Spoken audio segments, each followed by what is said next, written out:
we approach our next chapter, chapter 26, this is David's psalm, and verse 12 encompasses his, the premise of this devotion today is David's final statement of faith. Verse 12 reads, "My foot stands in an even place. In the congregation, I will bless the Lord." So while his enemies are on rocky ground, unstable ground, David trusts in the Lord, and as a result, his feet are on level ground. Now, what's interesting about this chapter is that David approaches the Lord with a sense of deserving Lord's deliverance, right? He explains how he has no fault, right? His innocence, and at the same time recounts his godly way. And this is all in the midst of the current situation that he's going, which is problematic, maybe a struggle, maybe the oppression of his enemies. And he asks God for a deep and thorough examination for his life. And God hears him, right? And God likes that.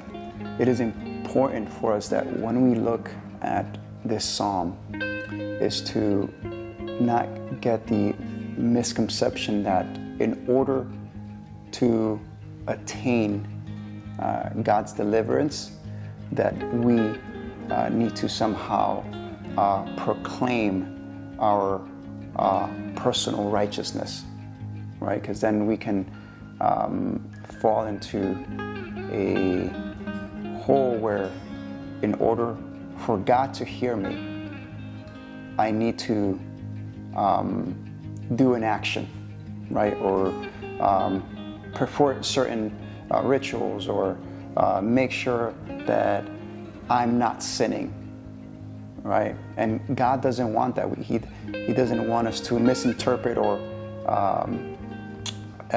find this as a misconception. More so, we declare our innocence due to the power of the blood of Jesus Christ. That's the focus. So when we claim to God, right, we ask God, search me, right? I'm a sinner, I'm guilty, but I also know that through the blood of your Son, I am redeemed, right? I'm justified. I'm exonerated. I'm justified through the righteousness of your Son. And when we come to understand that and believe it and trust it, then we can claim verse 12.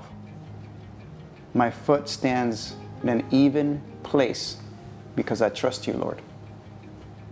And because of that, I will live once again and praise your name.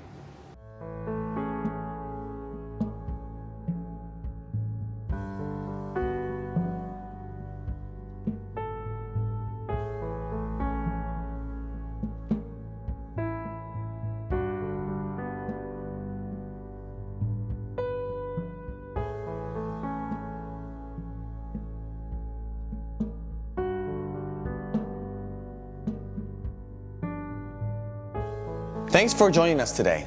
We hope what you heard and what you saw was a blessing to you. For our challenge, I encourage you to think of 5 things that you're grateful for. And I encourage you, if you can, throughout this time to keep a thankful journal, writing each day the 5 things that you're thankful and grateful for. After you've written them down, whether in a journal, on your phone, maybe in a piece of paper somewhere, on a notebook, I encourage you to share those 5 things with someone, whether it be your spouse, your family, your kids, your neighbor, your coworker, on your social media posts, and say, hey, these are the 5 things I'm grateful for today. And after you do that, I want you to pray about those 5 things, and throughout the day, thank God for those 5 things. At the same time, we're also doing a challenge of being complaint-free for the next 30 days. If you have a wristband as the ones that we've provided for complaint-free, or maybe just a watch that you wear, and if at any point throughout the day you think of a negative thought or you have a complaint and are ungrateful, what you need to do is switch that band or that watch from one hand to the other. So let's say I have a negative thought. I'm switching the band on my right hand to my left hand. And so now every time I look down and I feel something's missing, I realize that, hey, it's on my other hand because I had a negative thought. Hopefully together, in these 30 days, we can learn to train our minds to not think negatively and to be grateful for all that God has done together.